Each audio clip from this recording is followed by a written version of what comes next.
não fala da vida velha, de pecado, da vida antiga que nós temos que abandonar. Ela tem um significado. Joséfo fala da porta velha como esta porta é que dava acesso em direção ao templo. Tinha a porta das ovelhas, só que essa porta era uma porta de entrada que levava também na direção do templo. E na frente dessa porta ficavam os anciãos, aqueles de clãs brancas, os velhinhos, os mais experientes, aqueles que sabiam dar conselhos aos jovens.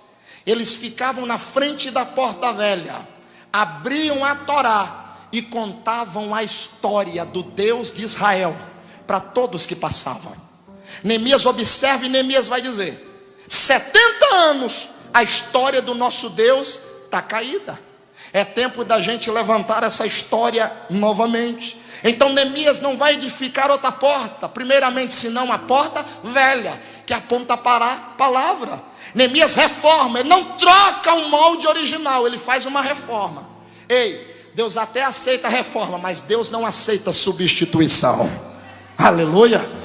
Nós podemos até fazer reforma, mas não podemos substituir a essência original da porta. Sobre esta porta os anciões clamavam e gritavam e contavam a história do Deus de Israel para todos que ali passavam. Ei, irmão, é tempo da igreja do Deus vivo voltar a ter familiaridade com as escrituras. É tempo da igreja do Deus vivo voltar a amar a palavra de Deus, contar a história de Jesus aos nossos filhos, porque os nossos filhos estão crescendo, me desculpe a expressão aqui, em universidades, em faculdades, e professores que já perderam o princípio da fé cristã, e os nossos filhos estão crescendo dentro de um sistema de positivismo, dentro de um secularismo, de um hedonismo, de um egocentrismo, de um humanismo, em que esta geração está sabendo fazer muito bem, é diminuir o tamanho de Deus e aumentar o tamanho do homem. Mas eu creio que tem uma geração, a primeira igreja evangélica, Assembleia de Deus de Linhares, que vai fazer quase 80 anos de história. Esta igreja nasceu com esta palavra, vive essa palavra e vai ser arrebatada com essa palavra. Essa palavra produz vida em nossos corações. Neemias vai fazer essa reforma.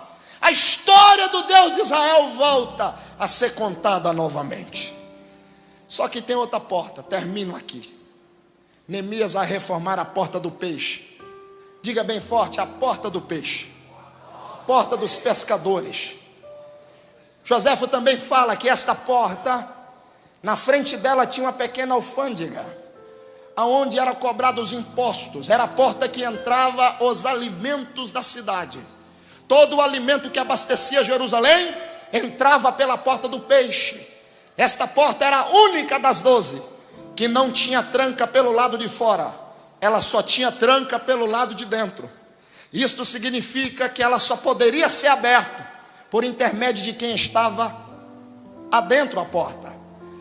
Os peixes vinham, e a pessoa que estava lá dentro tinha que saber o horário exato de abrir, porque só abria por dentro. Esta porta, ela aponta na vida da igreja a evangelização e o nosso trabalho. Mateus capítulo 4, versículo 18 e 19. Jesus vai ao mar de Tiberíades da Galileia, e Jesus vai chamar discípulos e vai dizer: larga as redes, e a partir de hoje vos farei pescadores de homens. Esta porta aponta para o trabalho sacrificial da igreja de Jesus em pleno século 21.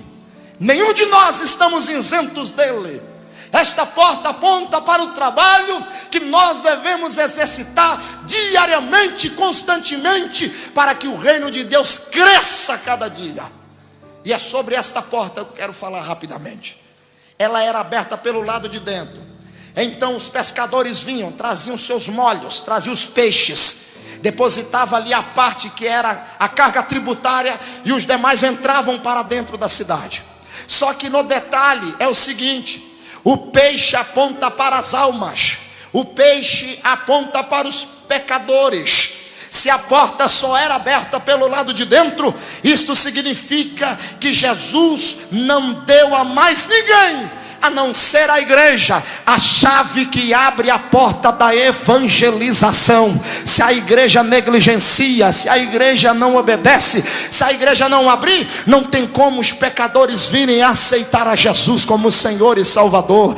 Se a igreja não conscientizar que é preciso evangelizar Linhares, cerca de 180 mil habitantes, se eu não estou enganado, 35% da população conhece e serve a Jesus. São 62 mil habitantes, 117 mil ainda estão vagueando por aí, sem ter condições favoráveis para servir a Deus. Ele só está esperando eu e você para lançar a rede e pescar. E quando a gente lançar a rede e trazer, esses bancos não ficarão mais vazios, porque o nome de Jesus vai ser glorificado. É missão nossa. Se coloca de pé. É missão nossa. Vira para quem está do seu lado, diga para ele: evangelizar Linhares. Diga para ele, para ela: evangelizar Linhares é missão nossa.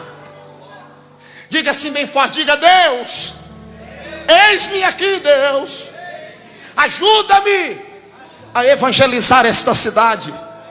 Ei, 2017 está apenas começando.